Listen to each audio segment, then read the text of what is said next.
this little question here that we have on the Q&A session. Is it ethical to post fake reviews for businesses, especially if they are being targeted by fake bad reviews from their competition? Jerome, that's a great question. I hear that a lot. My personal opinion is that it is never okay to post fake reviews, but quite frankly, it's not necessary.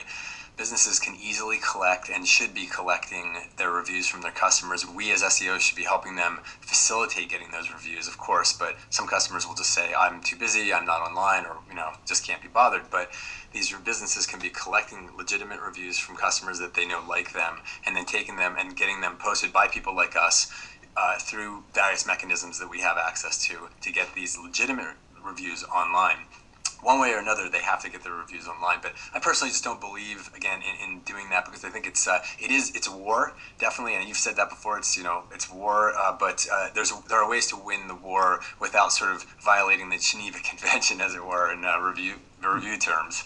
You know what? It's funny that you say that, but there's one point that needs to be established right off the bat with the business owner, is that when they hire us, they actually engage themselves, commit themselves into doing certain things, because we're not magicians and we're not going to be posting fake stuff. So they need to implement systems that we're going to give them to start collecting these reviews from those customers that they had in the past or new coming customers, and set up that system so that systematically, again, they pick up those reviews so that we can do something with them. Whether we direct those customers to those review sites and they post it themselves, or we collect them and we post them via the different tools that are available to do that, like that plugin we're coming out with.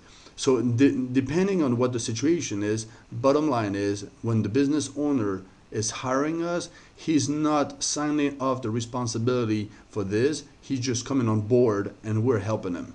So that's a two-way relationship that starts from the day one. Absolutely, and it is all about customer education, and this is where I see a lot of offline consultants fall down. I have myself in the past, in the beginning, fallen down on this. Is you're so excited to get the check, you're so excited to get a yes, you're so excited to just tell them, I'm going to make all your dreams come true and get them lots of rankings in business, etc., that you forget that there's going to be on the back end a strong need for content from them, whether it's website content or whatever it is, video testimonials or these customer reviews. And if you set their expectations up right from the get-go to do that, you'll have much fewer problems later on than going back retroactively and saying, oh, by the way, I forgot to tell you, I need 10 reviews a month from you. Make sure it's right in there, and maybe even consider putting it in your contract to say the customer agrees. Absolutely. And this is something that is what you said is exactly true. From the get-go, it needs to be a clear understanding of their responsibility so that you can fulfill your job. And actually, I even look at them dead in the eyeball and I say, if this is not done, I cannot work for you anymore.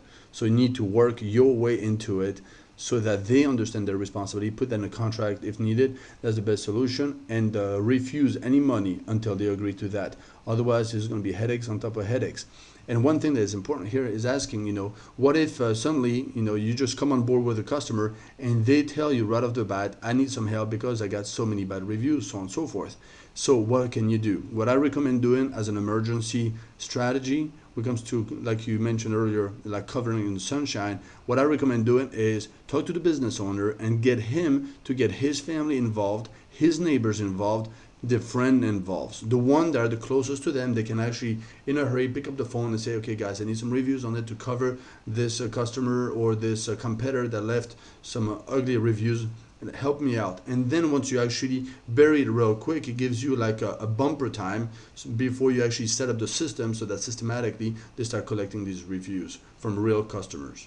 That's a great idea. It's called the natural market. Definitely tap your natural market or the natural market of your customer to, like we were saying, bury it in sunshine as quickly as possible, but then also set up that long-term strategy so that Google and Yelp and then these other engines are seeing that there is a natural evolution of reviews and not just being stuffed all at once, because especially Yelp will suppress that later on.